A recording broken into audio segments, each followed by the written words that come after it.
Sa loob at labas ng Baho de Masinloc, matindi ang presensya ng mga Tsino. Mula rito sa area ay makikita natin yung mga mangingisdang Pinoy na nasa gilid lamang nitong Scarborough Shoal.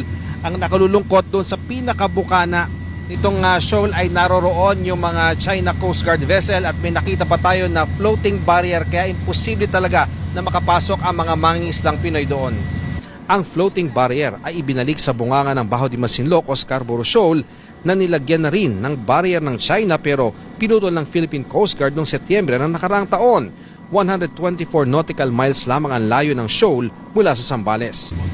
Ito ang bukana ng Scarborough Shoal at makikita natin mayroong floating barrier at may mga nagbabantay pa na mga na-rigid hull na mga boats ng China Coast Guard at sa loob nito may dalawang China Coast Guard vessel na nakaangkla na. Dahil di makapasok ang ating mangingisda sa loob ng shoal kung saan sinabing mas hitik ang yamang dagat, nagtitiyaga na lang sila sa mga mahuhuli sa labas nito.